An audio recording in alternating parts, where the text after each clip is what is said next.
going towards financial freedom and not being hooked to a place, because people talk about hijrah, they talk about, you know, moving, being liquid as an individual, like not being tied down. You've got fixed income, and then What's you've got real estate? property. Okay. Okay. They actually came in and kicked in afterwards, and it was seen as like, oh my God, monetization. Like, you're like, oh, why would you do that? You're making money off the dawah and this and that. Assalamu alaikum everyone. Welcome to Islamic Finance Guru. I'm Ibrahim Khan, formerly a corporate lawyer, now a full-time Islamic Finance Guru. Nice. And with me, we have Zeeshan from Smile to Jannah. Zeeshan, you are a big YouTube guru. YouTube guru. Zeeshan, you're a YouTube guru, and I assume with the number of subscribers that go up, that's the number of money that you get every year, right? So once you get to 1 million, you're a millionaire. Is that how it works?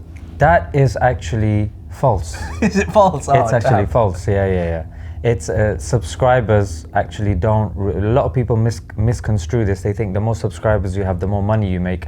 No, you could have low subscribers, but you can have a lot of views, and even those views need viewer retention. The more viewer retention you have with those views, that's how you make the dough. Interesting. So we're going to go into all of this. Oh yes. We're going to learn about how a YouTuber potentially, or potentially not, makes money. But first, Zeeshan, I wanted to ask. And are we also going to know where to invest? Because there's a lot of people out there saying a lot of things. Are we at least going to have like a few basic recommendations of where we could invest for a beginner? Absolutely. We'll talk them through it. You're going to be the top Islamic Finance Guru. Finance Guru. So top, I can't say top G, I'm the top Z, top I, it's like Illuminati. Nah, it's not going to work. No. So just top. Just top. Top. He's the top. So we're going to do that as well. So Zeeshan, let's start from your, where are you in terms of your investments? What are you up to?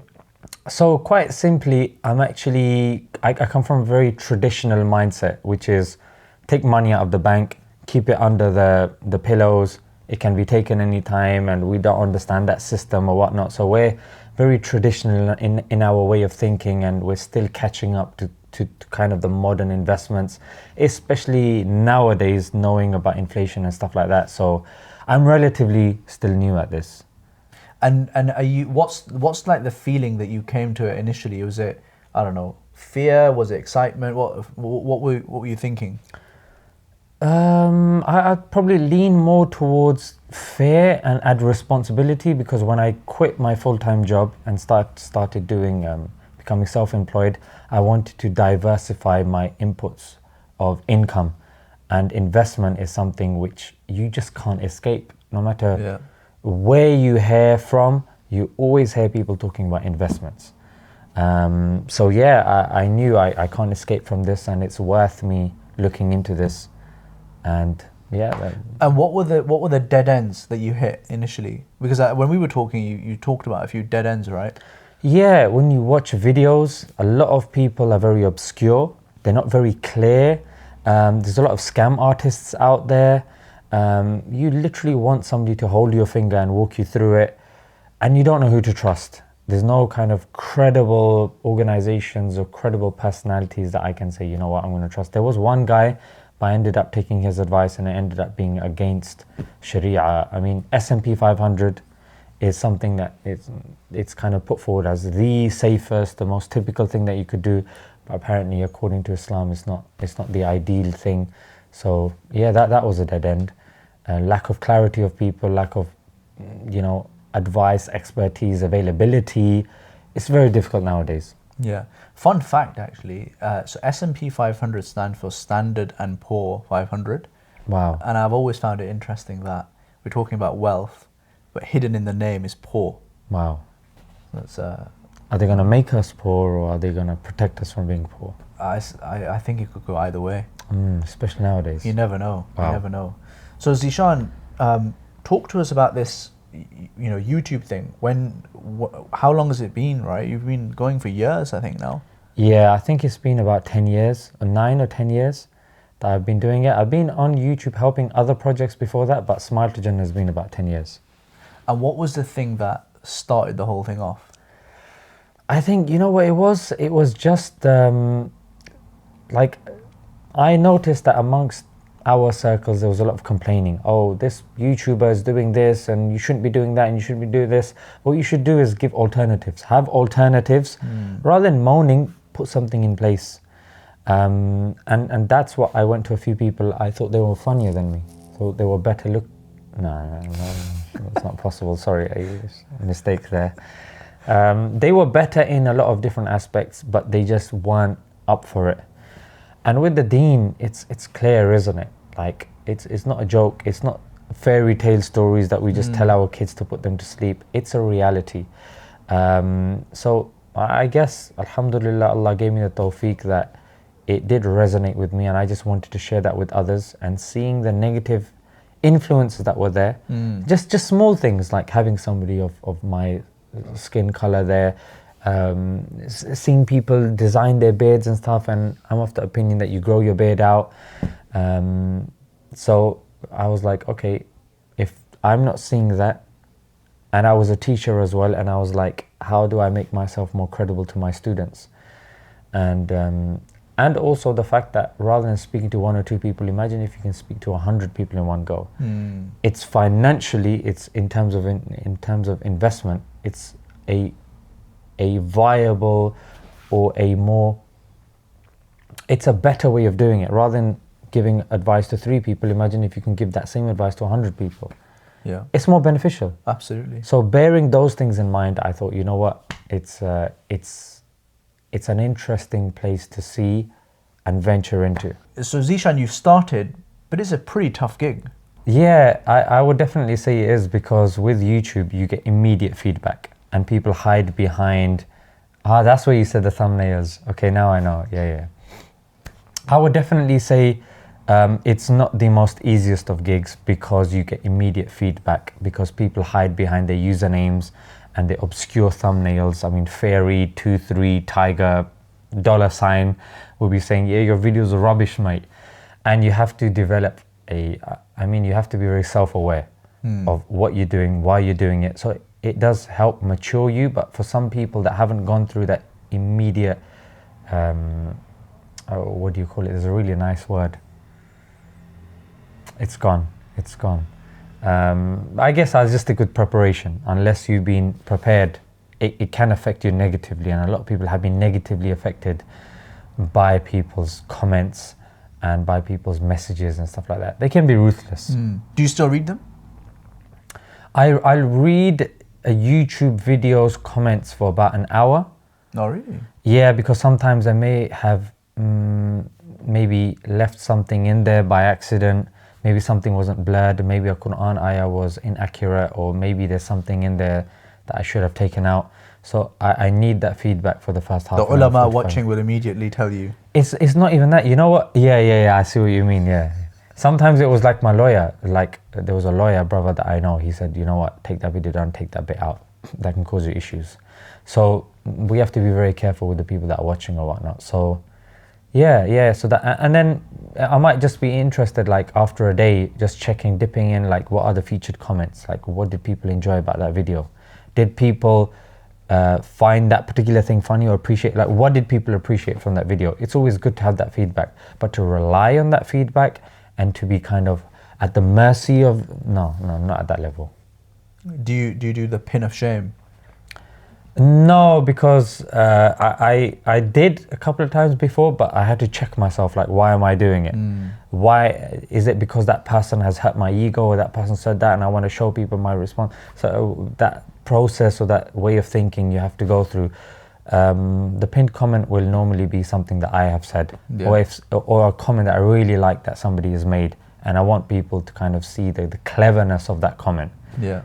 I'll pin that maybe. Fair. And so Zeeshan, now you're a teacher before, you're doing this YouTube stuff on the side. How long did it take you to get to, I don't know, 50K, 100K? How long did that journey go for? To be honest, the 100K was very difficult. It took a lot of years.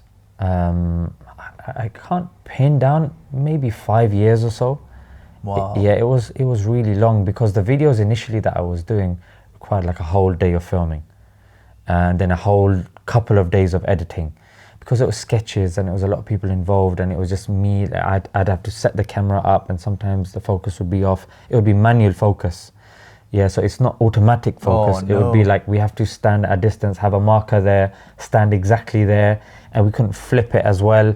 So we'd have to have a mirror behind. It was really difficult. It was really so for me, just to get that flip, where you flip the LED screen, and that automatic focus, it was like, alhamdulillah, technology's come so far. But somebody seeing that, they wouldn't appreciate it. Like, unless you've gone through it, you'd never know. I feel you, man.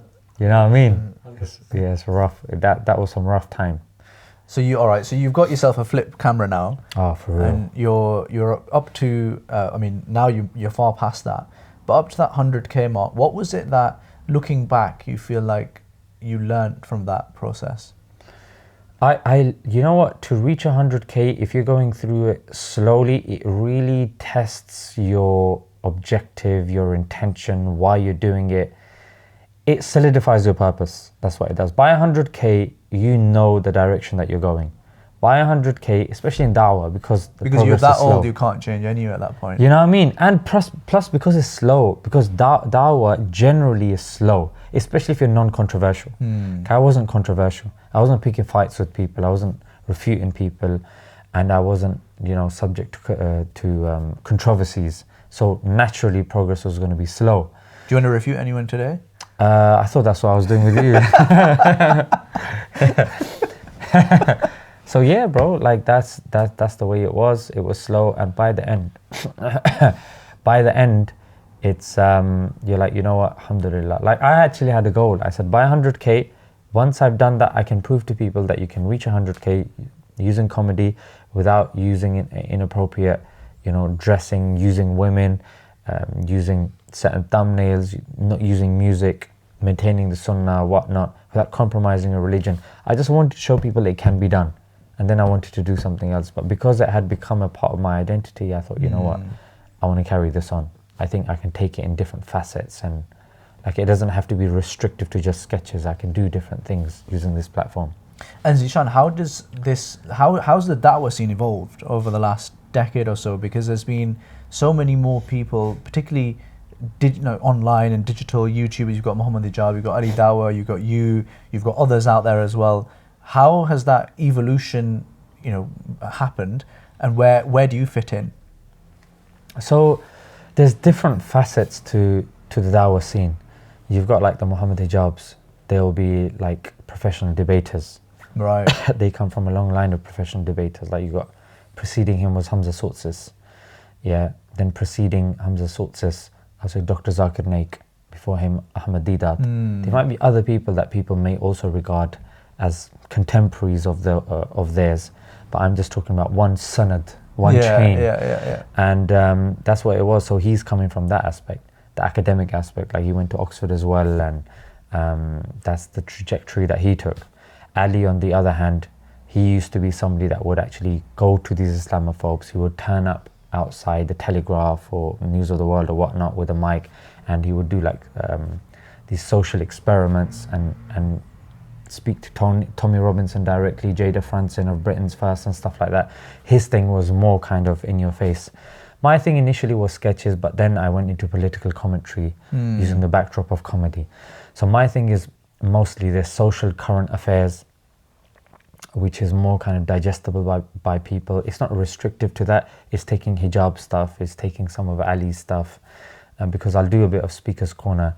It's just taking a bit of everything but presenting in a digestible way for people, using like light-hearted kind of way of presentation.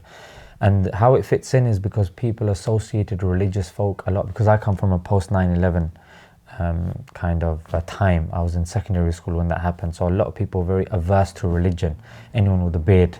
So the fact that, to normalize us using comedy, being approachable, that's how I kind of fitted in. And then alhamdulillah, I don't know if it was a placebo effect, but I noticed that even the brothers that I was around, they started utilizing comedy and kind of interacting with people like that. Because before, the dawah scene to me seemed very serious, very rigid, very kind of very angry, but it has kind of mellowed alhamdulillah, brothers that we're around, non-compromising, but becoming understanding and utilizing the social and current affairs to kind of forward the dawah and kind of give it that nos, that nitrous, that you see in these old Fast and Furious movies. So that's, I guess, what it was, bro. Very interesting. And Zeeshan, what about the fact that you guys have to make ends meet in all of this as well?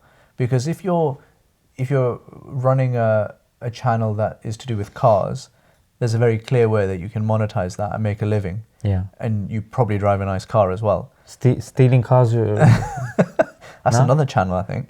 Nice. That's collaboration? Yeah, let's do it. This is how much I made while stealing a car. Nice. And then how much? I don't know, we'll find out. I thought you were... okay. Thumbnail, yeah? That's it. Preparing thumbnails. So how do people in your space make money? Like du'at? I can't speak for everybody because I don't know. But for myself, I was like, there were certain things that I used to see in the dawah scene. When people were complaining, I said, well, if I was to ever join the dawah scene, if I was to ever do something, I would avoid this. Because I used to be around non-practicing folk and they say, oh, these Maulvis doing this, or these people get seen like this or like that. So I would absorb that and I would see the issues that they would have. And I said, if I was ever to be involved, this is how I would rectify it. So finance-wise, a lot of people at that time, people say, oh, these people are always asking for money. Always asking for money, always asking for donations. So I said, look, I'm not going to ask for donations. I'm going to do it independently. So the way I did it was, I said, I'm going to do my work, support myself financially, and then do this on the side. And then eventually, alhamdulillah, when it started growing, monetization wasn't a thing in the early days. It actually came in and kicked in afterwards, and it was seen as like, oh my God, monetization, like you're like, oh, why would you do that? You're making money off the dawah and this and that. It's like initially when the TV started and everyone was against TV and radio, it's understandable why they were, but then over time, understanding kind of like, okay, this is part of our society, like we have to maneuver around it now. Same with monetization. Initially, you were seen as a sellout. So there were many years that people think, like they will go on social media, oh, he's made this much. No, initially I was making nothing. For many years, I'll say most of my YouTube years, I was making nothing, not a penny. And it was only afterwards I had to be cajoled by other brothers in the scene saying, brother, there's nothing wrong with it. Like, do it. And the thing why that was powerful was because if I'm making money and I'm supporting my own kind of camera, my equipment, again, I'm not relying on the subscribers. And again, it's like, just consume the content. I don't need anything from you. So that's how it was initially. And then alhamdulillah, we then went into, monetization. Then there came a stage YouTube said, we're going to monetize all videos anyway. Either you get money from it or you don't. So it's up to you. Oh, really? Yeah. Do they make money from all videos now? I don't know how it is now. Maybe they've retracted, but I remember there was a time where they said like we're rolling out to everybody. Like there's going to be an advert on every video. Either you monetize or not, that's up to you. They may have rolled back on that. I think they have rolled back on that. So yeah, bro, that's what it was. And now it's just slowly going forward. Then you've got certain people that are sponsoring the videos. Again, when you're a Muslim celebrity or a YouTuber, like somebody was saying, do you get photographed in the masjid? Sometimes. But the thing is, it's like one brother was saying, he was like, what is a Muslim celebrity? Like celebrity, generally speaking, get women, cars, and money. Yeah, footballers. Celebrities, yeah, footballers, actors, and musicians or whatnot. Yeah. With us, with women. Oh, you mean as in celebrities get those things? Yeah. Oh, I see. Celebrity is associated with these three accolades. Women's. But women, money, and cars. If we're driving cars, oh, this brother's showing off. La hawla wa la quwwata illa billah. Why is he driving that car? He's using dawah money. And then if again you're talking about money, oh, this brother, look at him, like he's using dawah money and this and that. And with women, of course, like you're only allowed 4. Well, not even that. Like even girlfriends and stuff like that's commitment. Yeah. That 4 is commitment. Like that's going to be bold. You're going to be graying and. No money. You know what I mean? And 4 Toyota Priuses. Yeah, it's like I need advice from Islamic Finance Guru. How can I make my money back? I've invested in Shell and nothing's happening. I'm a shell of a man. Yeah, so bro, so when people talk about celebrity, in fact, with us, it's more stressful. Like now, the more subscribers you have, the more people you're responsible for.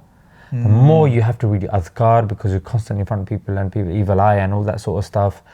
And again, when you're out and about, you don't know who's watching. And again, people use you. People, of course, the Prophet ﷺ is a role model, but we have to expect that people will look up to us. Like, oh, that person or that Prophet, I look up to him and this and that.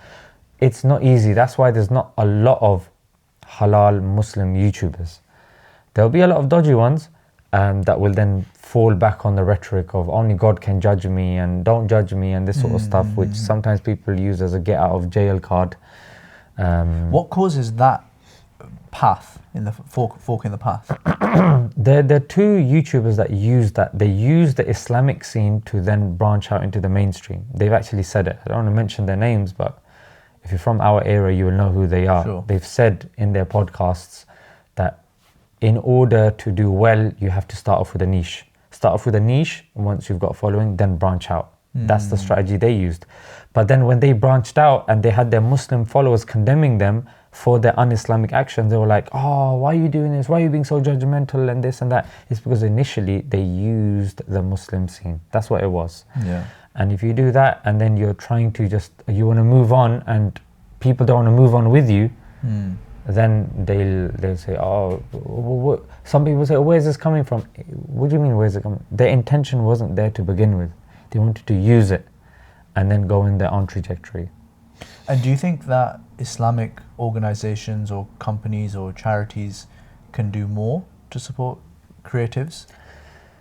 Yeah, definitely, bro. And we're reaching a very interesting point now where the things that are clear, that we all believe in, we're kind of pushing under the carpet, like the LGBT thing.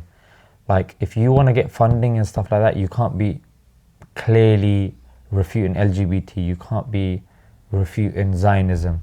You can't be talking about female issues and like marriage, and then not being clear. This is a problem women have. Oh, misogynist. This is a problem men have. Haha, yeah, it's true. Like, there's a book, I think it's on number 7 or number 8 on W.H. Smith, How to Kill Men.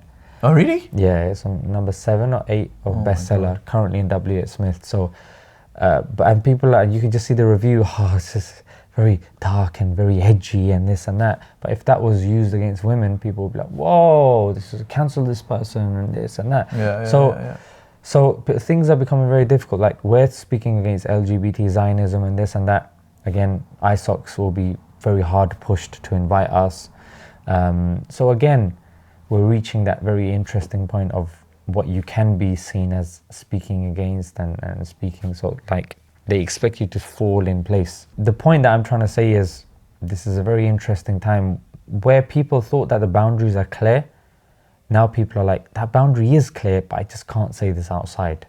Yeah. So it's a very interesting time that we're in at the moment. And if people like us, we speak out, then sometimes people will be like, we can't work with them.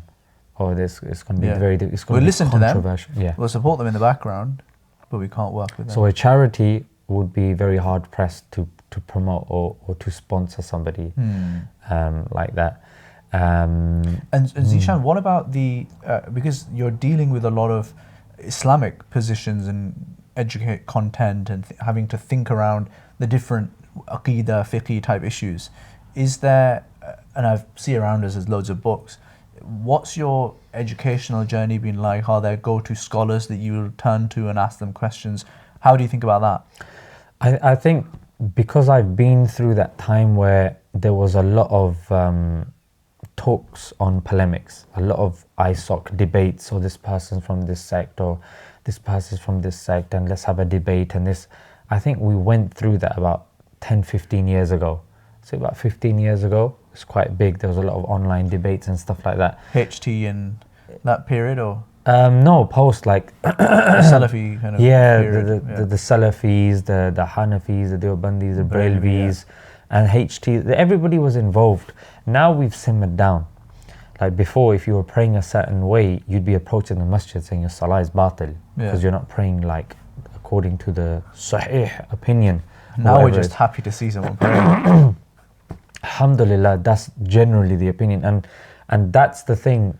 Like that's the direction I'm kind of going with my channel. When people say, "Oh, what sector? What this? What that? Do you follow?" I say, I only talk about fara'id issues in which there's no difference of opinion, like praying your 5 daily prayers, Hajj, Zakat, being kind to your parents, being politically aware. Look, that person's saying this, not becoming hedonistic. This is the evidence for God, evidence for the Prophet ﷺ, and stuff like that. So when it comes to these sorts of polemical issues, alhamdulillah, it's not something that I have to worry about too much.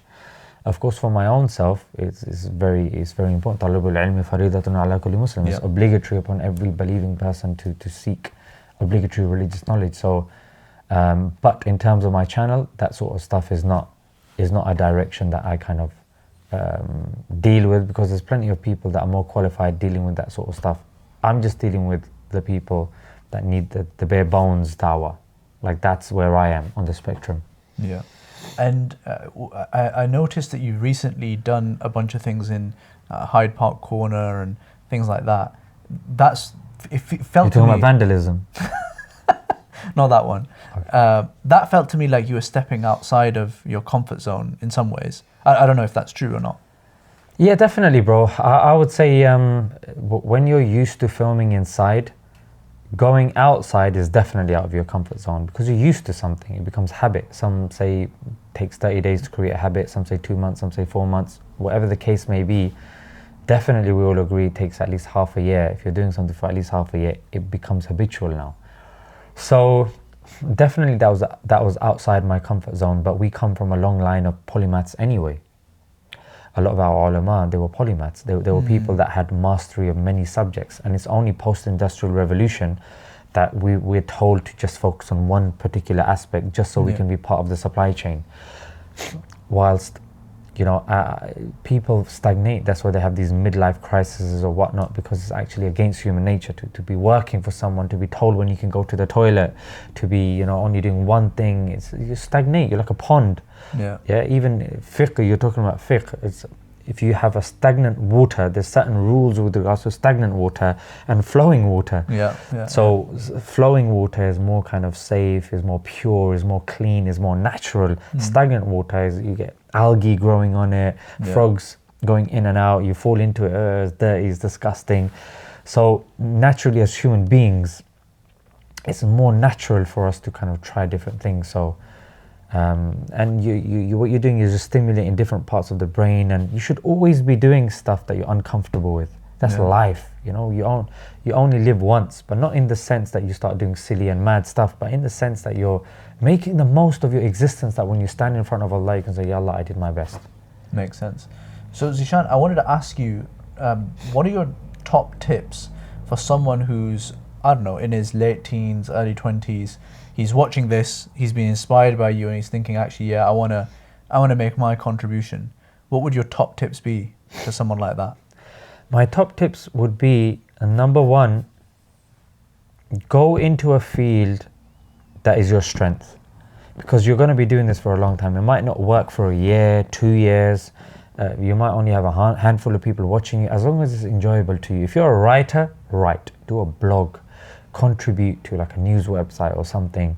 Contribute in terms of writing. If you're creative, you could do thumbnails or whatnot. So play to your strengths.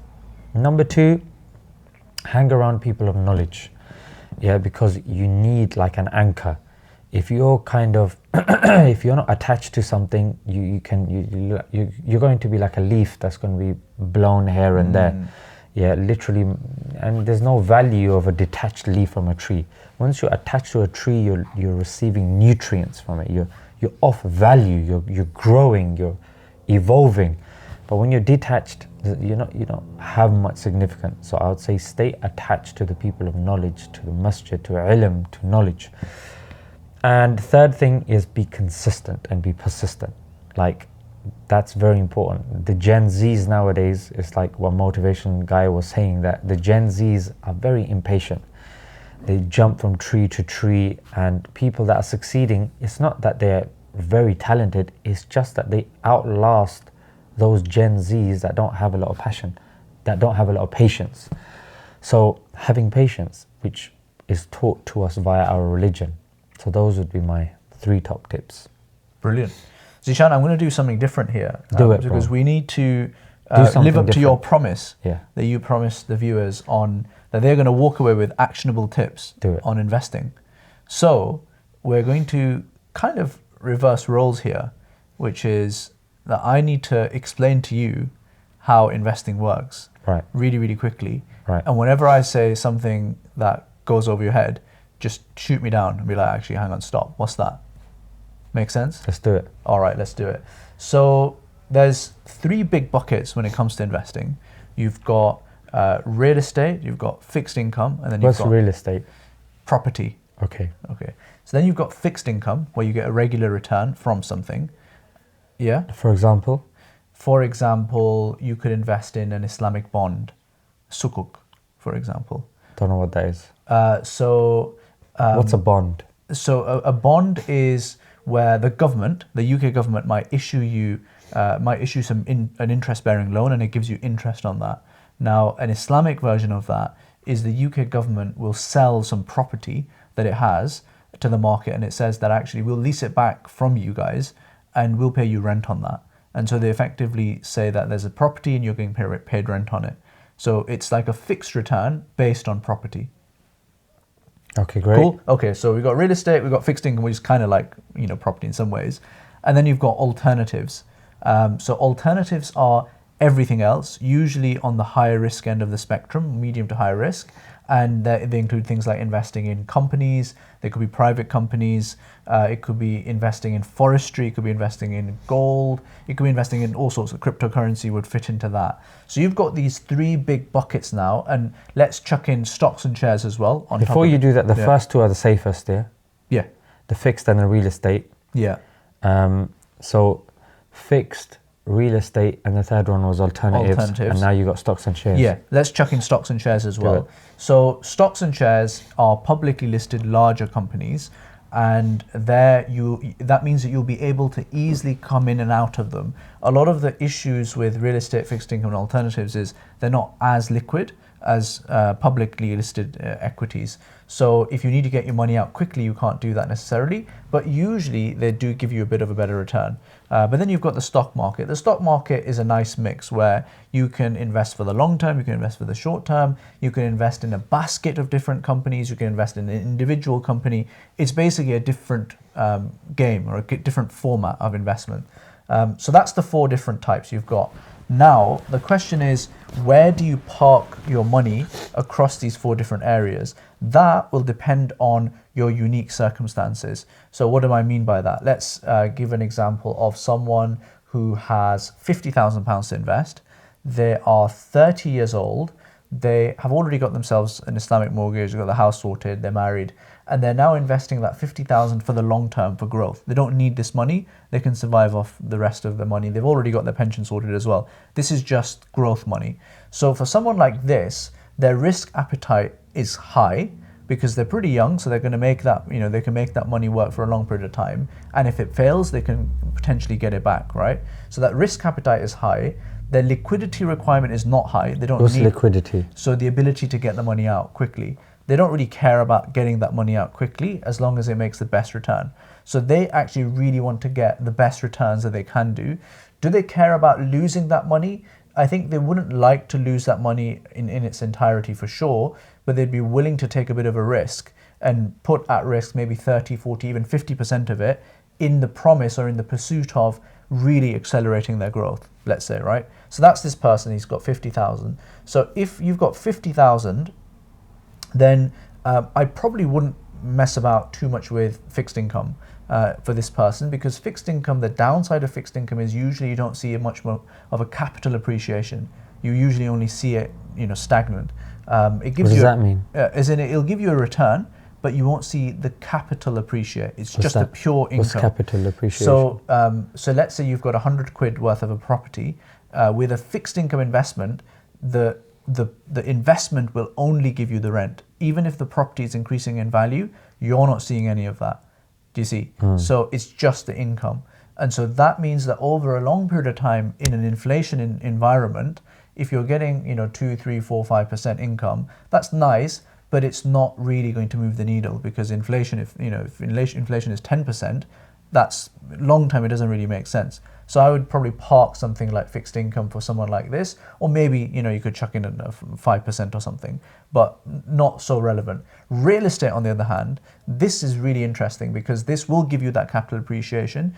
It's pretty safe, and it will give you that income as well on an ongoing basis. And if you do interesting things like adding value, like property development or something, that can actually really accelerate your money, your returns as well, because the capital will increase in value over time. So real estate could be an important part of this portfolio. We'll put a number on it towards the end. 50k real estate, go.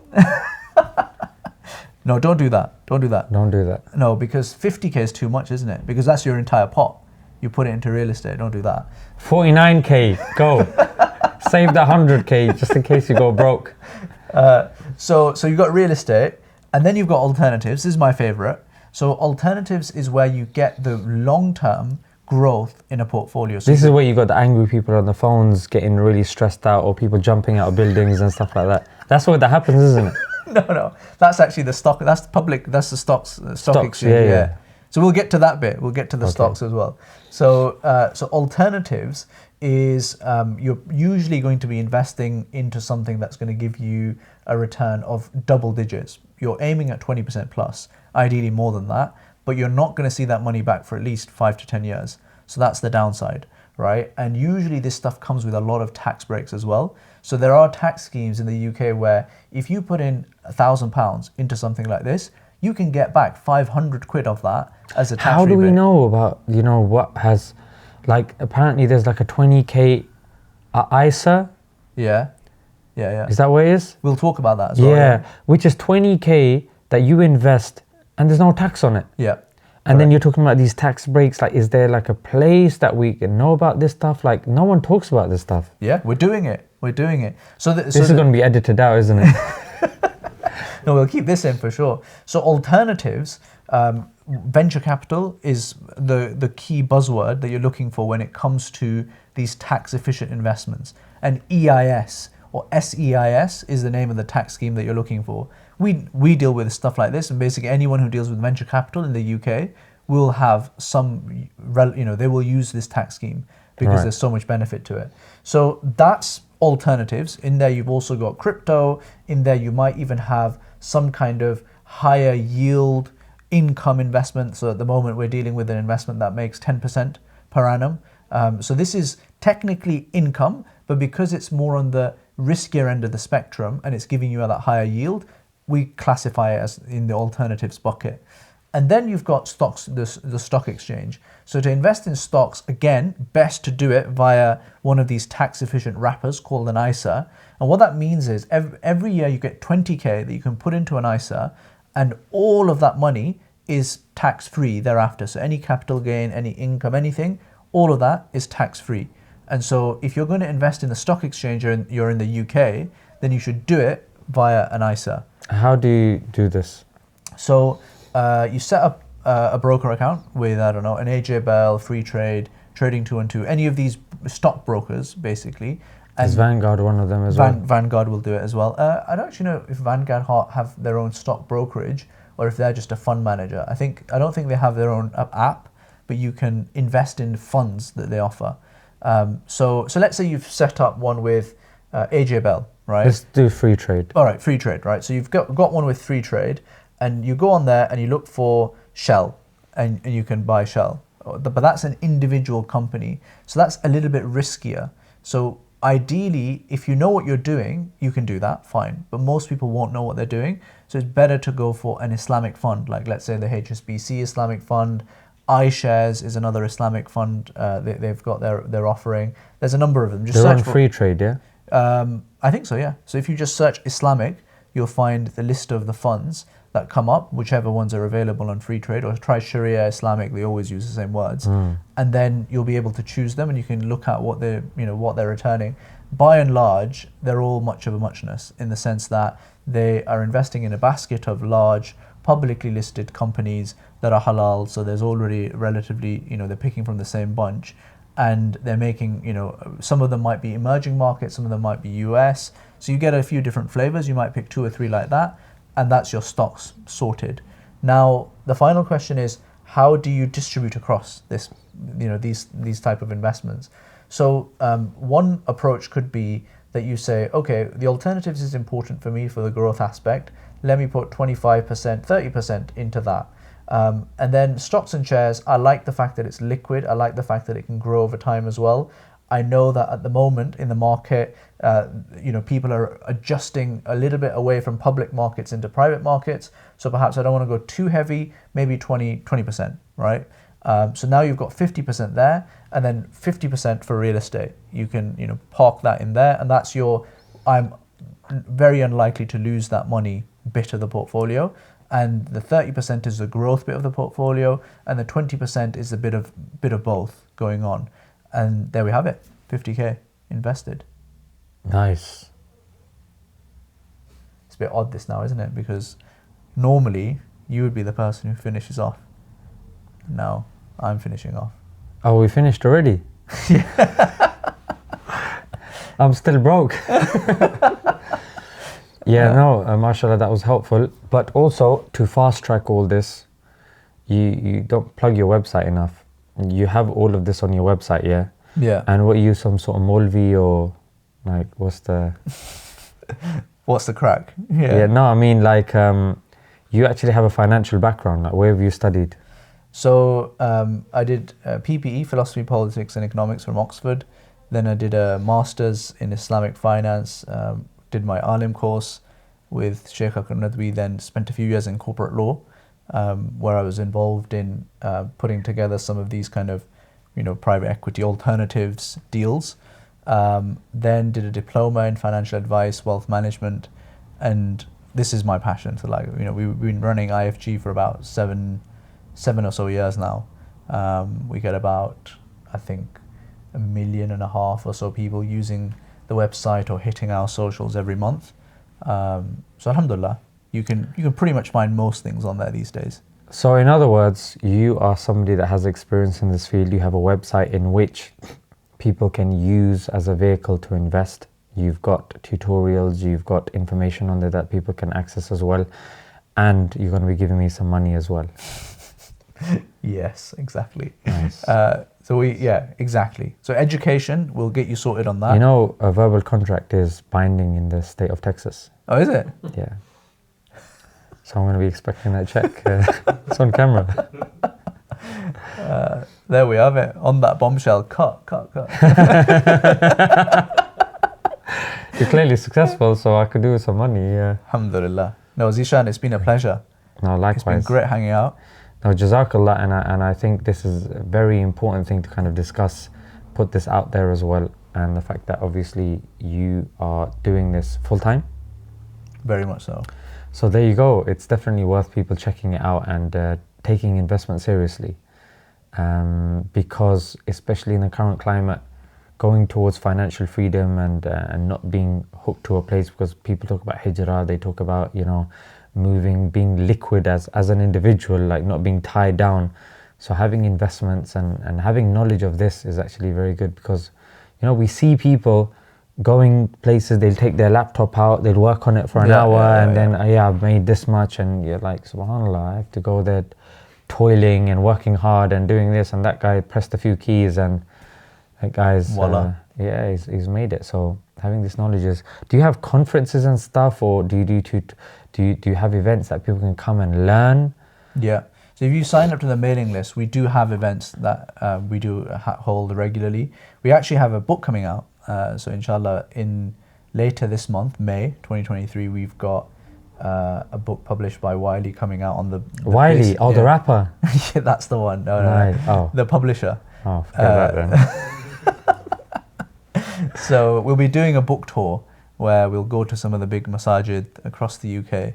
So that's sign really up to the mailing list, and we'll let people know where That's very good. That's very good. I'm glad you'll be going around and going to the grassroots and helping the community, because unfortunately, if people that know what they're doing don't do it, then you've got other people that will be you see these adverts coming up.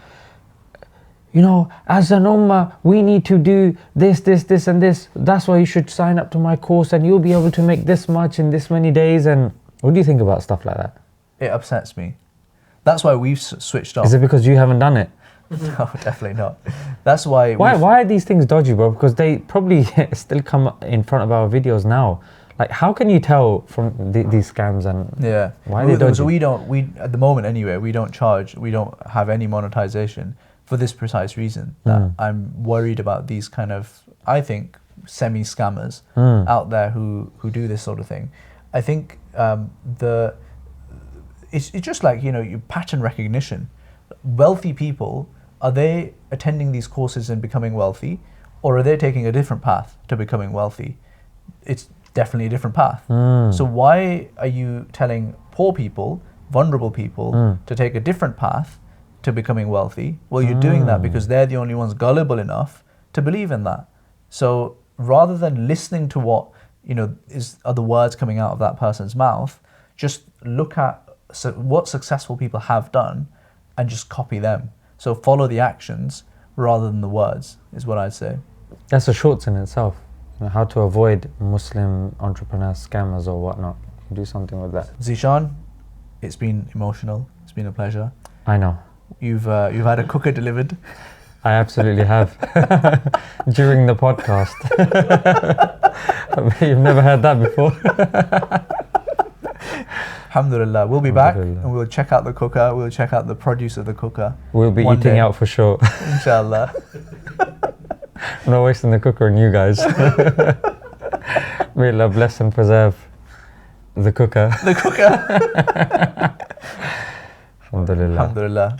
No, may Allah bless your project, bro. It's definitely a breath of fresh air. It's definitely needed. And I'm gonna be honest. Like, the apprehension is, it's gonna be difficult. It's this and that. But it's good you're taking that stuff on board, and hopefully, I mean, you're on TikTok, you're on Instagram, so you've got this short form content that hopefully will be able to kind of reach the people as well, and try and make some content about warning against these scammers, because unfortunately our people will see brown guy, bearded guy, or someone that's white, bearded, you know, Muslim name, and they will say, yes, that person must be telling the truth. But unfortunately and sadly, not everybody is. I mean, on the Instagram thing, so TikTok is good, YouTube is good, but on Instagram, people, if you do follow, then make sure you get the right IFG, because there's loads of them, and there's a bunch of scammers out there who are targeting Muslims. Nice. Using the IFG name, which is, I guess, in a weird way, a bit of a compliment, but it's also kind of worrying, because then they go after us. I think you should also react to maybe some of these scam videos and identify the pitfalls. If you do it enough, I would watch that video, but it'd be controversial because you'd be calling people out. Yeah. C'est la vie. Zeeshan, YouTubers, not YouTubers. Are they YouTubers? They're not YouTubers, are they? No. In some ways they are. You're going to try rescue that point now. God, I want to see this. Why is Auntie, who's just stopped the cooking just so she can finish the podcast, why is she a YouTuber? Go. I take it back. All right, good choice. So Auntie, you can relax now. Until the next video, make sure you subscribe. Assalamu alaikum. Wa alaikum assalam.